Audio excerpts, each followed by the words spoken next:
नेहा शंखनाद प्रस्तुत विशेष मुलाखत मध्ये आपण सर्वांचे मनपूर्वक स्वागत करते। आपल्या सर्वांना ठाऊकच आहे की शंखनाद प्रस्तुत विशेष मुलाखत मध्ये आपण नवनवीन लोकांशी चर्चा करत असतो, नवनवीन विषय आपण त्यांच्याकडून जाणून घेऊ शकतो। आणि अशाच एक नवीन गेस्ट आपल्या सोबत परत आलेले आहे आपल्या स्टुडिओ मध्ये। त्यांचा काय विषय आहे, त्यांच्या काय कन्सेप्ट आहे आणि लोकांपर्यंत खरंच जो आज विषय आपण घेतलेला आहे खरंच काहीतरी युनिक आहे। आजच्या युवा पिढीला तर खूप जास्त त्याचा फायदा होणार आहे। तर चला आपण त्यांच्याशी गप्पा करूया। नमस्कार आशा जी, आपका शंखनाद प्रस्तुत विशेष मुलाकात में मैं नेहा तहे दिल से स्वागत करती हूँ।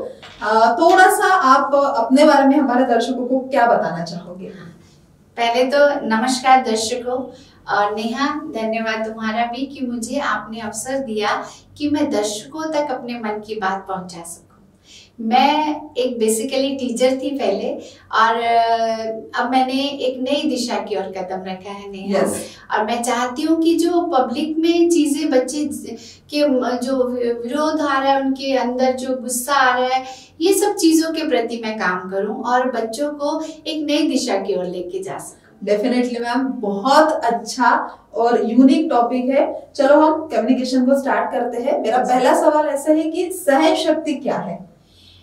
सहन शक्ति जो है वो हमारे को एक ऐसी पावर देती है जिससे हम कठिनाइयों से, परिस्थितियों से जूझ सकते हैं, क्योंकि उसकी आज के युग में बहुत आवश्यकता है स्नेहा। ओके, यस, क्योंकि अगर हम बात की जाए, जो टॉपिक है हमारा सहन शक्ति, लोगों में एग्रेसिवनेस बहुत बढ़ चुका है। मतलब यूथ ही नहीं, जैसे हम सब जगह, हाँ, बेसिकली हम एज फैक्टर या फिर एज कैटेगरी ना रखते हुए एग्रेसिवनेस बढ़ गया है। लोग बहुत ज्यादा एग्रेसिव हो जाते हैं। To equal action and opposite reaction, लोग बात सुने बिना, बात जाने बिना बहुत जल्दी खुद का रिएक्शन दे देते हैं, और उसके बिना मतलब बहुत ज्यादा लॉस भी हो सकता है।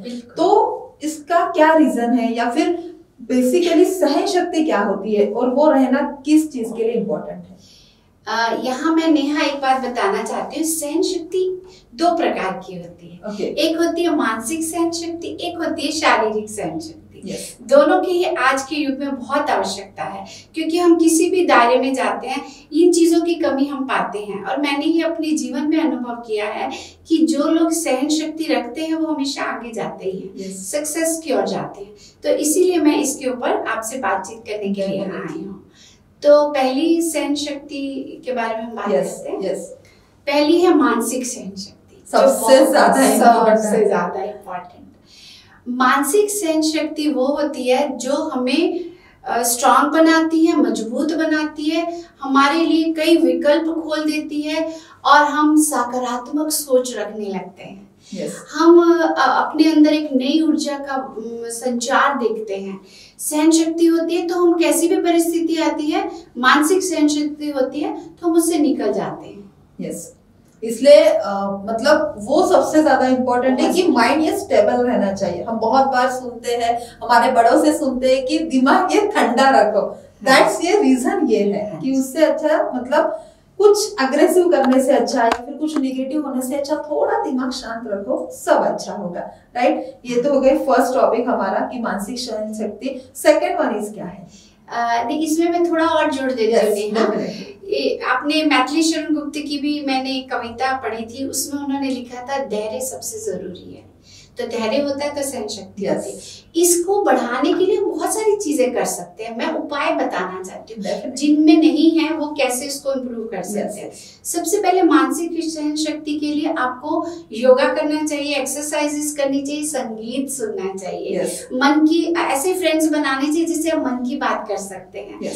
और हमेशा कोई भी आपके साथ दुर्घटना हो जाती है उसको सकारात्मक सोचिए कि ये हुआ तो कोई बात नहीं, इससे मैंने क्या सीखा। अब जैसे कोरोना में देख लीजिए, उस टाइम पे हमने कितनी नई चीजें सीख ली। तो अगर हम उसको पॉजिटिव देखें, सकारात्मक देखें, तो उसमें भी हमें फायदे हुए हैं, नुकसान नहीं हुए हैं। तो ये चीजें जो है मानसिक सहन शक्ति से आती हैं। और और उसके साथ साथ हमें उसको बनाने के लिए एक चीज बहुत जरूरी है कि हमने अपने आप को व्यस्त रखना है। खाली दिमाग बड़ी बात, सबसे बड़ी बात, खाली दिमाग शैतान का घर है ना। yes. तो और दूसरी बात ये है जो मैंने अपने जीवन में भी देखा है कि मैं हमेशा नई नई चीजें करती रहती हूँ। yes. एक खत्म होती है तो मैं सोचती हूँ अब नई क्या करूँ। तो वो भावना सभी में होनी चाहिए। अपने आप को व्यस्त रखिए, नई चीजें सीखें, नई चीजें करें, तो अपने आप मानसिक सहन शक्ति हो जाती है। यस और एक मतलब मैं आपको पूछना चाहूंगी कि ओरा जो होता है, हम बहुत बार सुना है, दर्शकों ने भी सुना होगा कि ओरा ये सबसे इम्पोर्टेंट है। जो हम सोचते हैं वही होता है। अगर हम नेगेटिव सोचे तो नेगेटिव होगा, अगर हम पॉजिटिव सोचे तो पॉजिटिव होगा। तो ओवरऑल ओरा के बारे में आपका क्या कहना है? देखिए, व्यक्तित्व जो है ना वो अपने हाथ में होता है। मैंने ऐसा देखा है, क्योंकि एक तो अपने आप से बहुत प्यार करो, सबसे इम्पोर्टेंट। जब हम अपने आप से प्यार करते हैं ना तो हम चाहते हैं कि लोग भी हमें प्यार करें। तो उसके लिए हम हमेशा अच्छे काम करेंगे, गलत काम करेंगे भी नहीं। दूसरा, किसी पे दोषारोपण मत करिए और अपने आप आ जाता है। लोग आपसे इतना प्यार करेंगे कि आपको उसका अंदाज भी नहीं होगा। तो ऑरा बनाने के लिए खुद से प्यार करो, दूसरों से प्यार करो और सबसे बड़ी बात, दूसरों की मदद करो। तो आपका चेहरा वैसे ही निखर आएगा और चारों तरफ बन जाएगा। लोग आपसे बात करने के लिए आगे आएंगे। यस तो इसके लिए सबसे ज्यादा इम्पोर्टेंट है पेशेंस। बिल्कुल, यस, सहन शक्ति। फिर से सहन शक्ति है, क्योंकि बेसिकली आज का हमारा टॉपिक ही यही है। फर्स्ट आपने बोला कि मानसिक सहन शक्ति ये होना बहुत ज्यादा इम्पोर्टेंट है, बहुत ज्यादा। सफलता का राज ही यही है। Yes yes yes. और सेकंड वन इज शारीरिक। तो उसके बारे में, हाँ, शारीरिक जो सहन शक्ति होती है वो हमारे शरीर से जुड़ी हुई है। उसके लिए हमें क्या करना होगा नेहा, कि हमें प्रतिदिन एक तो संतुलित भोजन करना है। दूसरा, वॉकिंग बहुत जरूरी है, योगा बहुत जरूरी है। इसके लिए संगीत सुनिए, सबसे अच्छा साधन है संगीत। सुनिए आप, और अच्छे अच्छे लोगों से मिलिए, उनके विचारों को जानिए। मोटिवेशनल चीजें जो आपको करते हैं, मोटिवेट करते हैं, उनके साथ जुड़ के रहिए। तो ये होगी आपकी शारीरिक। और दूसरा, जंक फूड मत खाइए। हाँ, जंक फूड बहुत नुकसान करता है। तो शारीरिक मजबूती जब होगी, आप आलसी नहीं रहेंगे। है ना, क्योंकि अगर आप अंदर से कमजोर हैं, हर चीज कोई काम भी आप करने से पहले हाथ खड़े कर देंगे। तो वो बहुत जरूरी है। तो ये जंक फूड मत खाइए, संतुलित आहार कीजिए। अपने भारतीय संस्कृति में कितने आहार हैं जो आपको हृष्ट पुष्ट बना देते हैं, है ना। तो वो बहुत जरूरी है। सबसे जरूरी शारीरिक है, उसके बाद मानसिक अपने आप होनी शुरू हो जाती है। तो ये सब चीजें हैं जो हम अच्छे लोगों से मिलिए, बातचीत कीजिए उनकी। तो इससे हमारी जो शारीरिक जो है वो मजबूत होती है। क्योंकि बेसिकली हम अगर देखा जाए तो जो हम सोचते हैं, जैसे लोगों के साथ हम रहते हैं, वही हम अपनाते हैं। जैसे हम बच्चों के बारे में अगर बात करते हैं, अगर 2 से 3 साल का बच्चा है, जो वो देखता है अपने मम्मी पापा से, अपने भाई बहन से, अपने पड़ोसी से, वही वो सीखता है। तो इसलिए जो हम देखते हैं वही हम खुद के अंदर सीखते हैं। तो इसके बारे में आपका क्या कहना है? मैं सबसे बड़ी बात ये कहती हूँ कि हमें पहले रोल मॉडल बनना है। हम बच्चों से ये नहीं कह सकते कि तुम ये करो वो करो, वो हम क्या करें वो तो देख ही रहा है ना। तो हमें रोल मॉडल बनना है। हमें ऐसी कोई एक्टिविटी नहीं करनी चाहिए जो समाज को दूषित करे, अपने बच्चों को दूषित करे। हमें अच्छा करना है, समाज को आगे लेके जाना है, अपनी भारतीय संस्कृति को आगे लेके जाना है। जब हम ऐसा करेंगे ना तो दूषित वातावरण अपने आप कम होना शुरू हो जाएगा। और हमें अगर सहन शक्ति है तो हमारे बच्चे तो अपने आप वो सीखेंगे ना हमसे। हमें बताने की जरूरत नहीं है, हमें करने की जरूरत है। एक बच्चा और एक 80 साल के अगर हम बुजुर्ग देखें तो वो कहीं ना कहीं सिमिलर रहते हैं। ऐसे बोलते हैं, जो जिद्दपणा होता है, मराठीत जर आपण बोलतो जो हट्टपणा राहतो तो सिमिलर असतो, एक छोटा मुलांमध्ये आणि एक म्हातार वयामध्ये, राइट मैम? तो वो मतलब आप वो किस नजरिए से देखते हो? आपका नजरिया क्या है देखने का? देखिए, चाहे बड़ा हो, बूढ़ा हो, चाहे बच्चा हो, केयर सभी मानते हैं। उनके साथ आप मृदु भाषा में बातचीत करें। कभी कभी वो जिद करते हैं, उनकी जिद को समझिए कि वो क्यों कर रहे हैं। अगर आप पूरी कर सकते हैं तो जरूर करिए, अगर आप नहीं भी पूरी कर सकते तो प्यार से उनको समझाइए कि ये चीज अच्छी नहीं है। और खुद भी बोलिए, कुछ एग्जाम्पल्स दीजिए कि देखो मैंने किया क्या। हाँ, तो वो अपने आप समझते हैं। और सबसे बड़ी बात है, आप रिस्पेक्ट दीजिए। चाहे वो बच्चा है, आप बच्चे को गाली दे के बात करेंगे तो वो भी आपको आपकी इज्जत करेगा। देगा, है ना। ऐसे ही बुजुर्ग है, अगर आप उससे प्यार करेंगे ना तो आपको डबल प्यार देगा, है ना। तो ये चीज हमें ध्यान में रखनी चाहिए, जिसकी बहुत जरूरत है। तो सहन शक्ति हम बोलते हैं कि उनको बदलना, उनको नहीं बदलना है, हमें बदलना है, हमें उनके हिसाब से चलना है, क्योंकि दोनों को समझने की जरूरत है हमें। यस एक जो मुद्दा है बहुत बड़े पैमाने पे बढ़ रहा है, सुसाइड।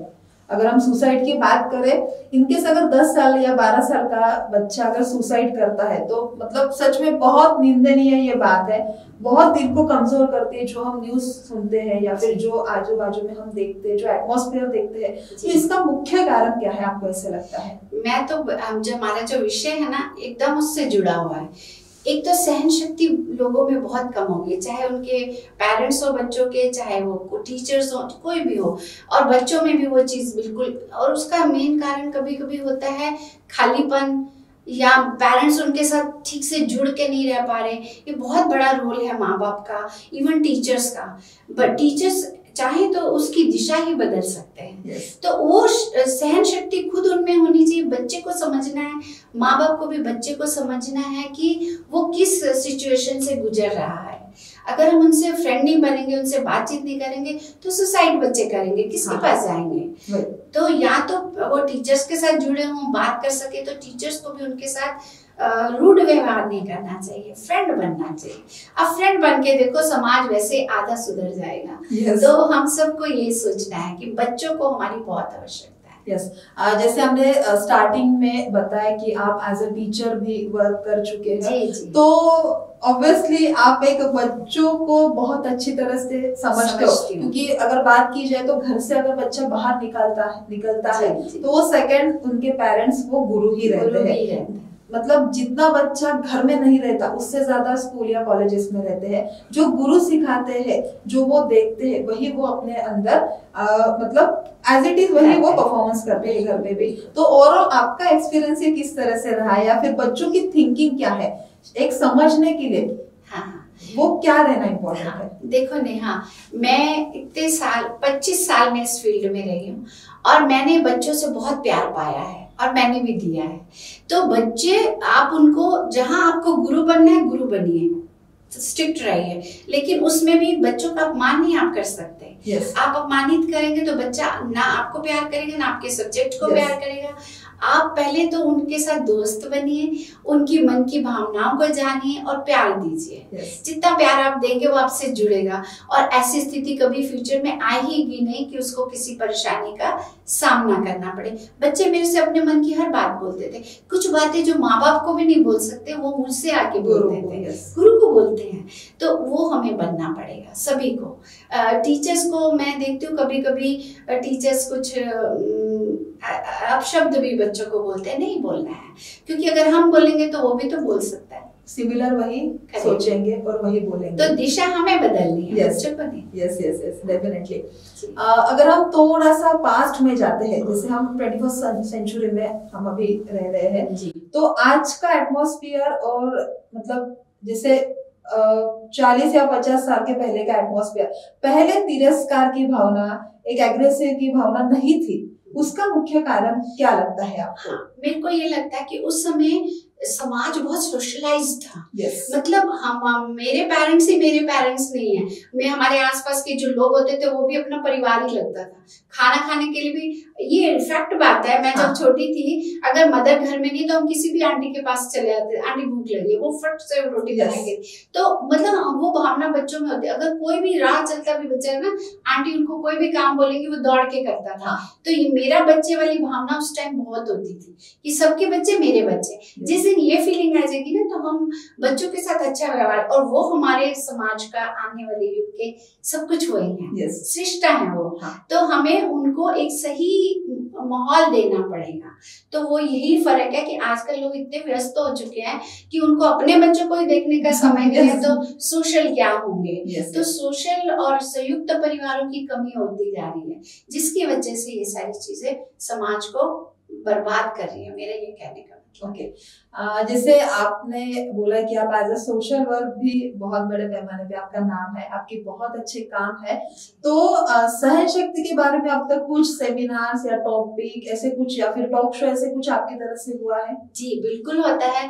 मेरे YouTube पे बहुत चैनल है मैम, उसमें मैंने बच्चों की बुराई ना करे ऐसे बहुत सारे टॉपिक दिए हैं जो मैंने अपने अनुभव में देखे सुने, उसके ऊपर मैंने बहुत सारे वीडियोस बनाए हैं। मैंने कई वर्कशॉप्स ली हैं। अभी जैसे सुसाइड केसेस चल रहे हैं तो मैं स्कूल्स में जाकर बच्चों को ये इससे जागृत करती हूँ कि नहीं करना है और क्या क्या उनके जीवन में प्रॉब्लम्स हैं। मैं अपना कॉन्टेक्ट नंबर भी देती हूँ कि अगर कभी अपने पेरेंट्स को नहीं आप बता सकते हमें बताइए। हमारी पूरी टीम और मेरे साथ बहुत सारे लोग हैं जिनको मैं एक बार बोलूंगी वो जुड़ जाएंगे। तो हम सब मिलकर इस समाज को सही करेंगे। ऐसा मेरा मानना। अब तक का आपका सेमिनार्स के रिलेटेड हो गया या फिर कुछ टॉक शो के रिलेटेड हो गया, एक्सपीरियंस किस तरह से रहा है बच्चों का? मैं बच्चों को ना मैं बहुत प्यार करती हूँ। मैं रास्ते में भी चलती हूँ ना, अगर मुझे कुछ बच्चे ऐसे कुछ गलत काम करते दिखते हैं ना तो मैं रुक जाती हूँ और उनसे बातचीत करती हूँ। कभी कभी मुझे घर वाले भी टोकते हैं कि किस लिए ऐसे करते हैं, क्यों, वो मेरा भी बच्चा हो सकता है, कल को उसके साथ अनहोनी हो सकती है। सड़क पे कई बार मैं देखती हूँ ना बच्चे बॉल से सड़क पे खेल रहे हैं। केंद्रीय विद्यालय के सामने ना बहुत सारा रश रहता है तो वहाँ बच्चे कभी कभी बॉल से खेलो तो टाइम रहता है, बच्चे तो बच्चे है ना, तो मैं उसको इग्नोर नहीं करती हूँ, मैं रुक जाती हूँ बेटा तुम यहाँ क्यों खेल रहे हो, एक्सीडेंट हो सकता है, तुम्हारे माँ बाप दुखी हो जाएंगे। तो ये हम सबको समझना है, हम सबकी जिम्मेदारी है। बच्चा केवल माँ बाप का नहीं, हमारे देश का भी है, हमारे समाज का भी है। तो ये भावना हमको अपने मन में लानी। डेफिनेटली मैम, अगर हर कोई आपके जैसा अगर सोचे तो सच में ये दुनिया बहुत प्यारी लगने लगेगी। बच्चों के लिए आप क्या संदेश देना चाहोगे जो भी सुसाइड बढ़ रही है, केसेस बढ़ रहे हैं, उसके रिलेटेड? एक तो मैं पहले ये बता दूं नेहा, सहन शक्ति अगर सब में आ जाती है तो हमारा वातावरण इतना सुंदर हो जाएगा, आने वाले समय में देश और प्रगति करेगा, क्योंकि सहन शक्ति से ही सफलता जुड़ी हुई है। तो ये सब चीजें बच्चों को अपने अंदर लानी है। वो मानसिक सहन शक्ति तो बहुत जरूरी है उनके साथ, तो उसके लिए उनको अच्छी अच्छी चीजें देखनी है। वीडियोस देखो, आप नेट पे बैठो लेकिन अच्छी चीजें देखो, गलत चीजें मत देखो, वो आपको नकारात्मक सोच देंगी। अच्छी चीजें अगर आप देखेंगे तो आपको सकारात्मक सोच मिलेगी, आपको बल मिलेगा, शारीरिक भी और मानसिक भी। सहन शक्ति अपने आप में बढ़ जाएगी और आप प्रगति करेंगे। मैं बच्चों से यही कहना चाहती हूँ, बात कीजिए, सबसे बात कीजिए, अपने मन माँ बाप से कीजिए, फ्रेंड से कीजिए। कभी भी कोई दिक्कत आती है मन में मत रखिए कुछ भी, क्योंकि बहुत सारे लोग आपके साथ खड़े हैं जो आपकी मदद करेंगे। यस, बहुत ही बढ़िया मैम। समय का दायरा अगर हम मतलब टॉपिक बहुत अच्छा है जी, और बहुत विशाल भी है। यस, तो कहीं ना कहीं हमारी जो टाइम लिमिट है उसको अगर ध्यान में रखते हुए आज का टॉपिक हम यही समाप्त करते हैं। आशा है कि मतलब आपका नाम ही आशा है और हमको भी पर्सनली आशा है कि आप ऐसे ही नए नए टॉपिक मतलब दर्शकों तक पहुंचाएंगे। माध्यम हमारा आपके लिए एनी टाइम खुला है, आप आए उसके लिए तहे दिल से धन्यवाद। धन्यवाद नेहा, और मुझे भी बहुत अच्छा लगा कि मेरा मैसेज अगर कुछ लोगों के पास भी अगर पहुंच जाता है मन में बच्चों के, तो जरूर वो उनको हेल्प करेगा। धन्यवाद। तर मंडळी, आपण आज सहनशक्ती काय असते आणि आपल्या दैनंदिन जीवनात सहनशक्ती ही किती जास्त इम्पॉर्टंट आहे, पॉझिटिव्हिटी हे असणं किती गरजेचं आहे, हे आज आपण या टॉपिक मार्फत आशा मॅमकडनं जाणून घेतलेलं आहे। टॉपिक खरंच खूप इंटरेस्टिंग होता आणि टॉपिक खूप जास्त विशाल सुद्धा होता, पण कुठेतरी आपली वेळेची मर्यादा लक्षात ठेवता आपण आज हा टॉपिक इथेच थांबवला आहे। अशाच नवीन नवीन विषयावर माहिती घेण्यासाठी तुम्ही बघत राहा शंखनाद।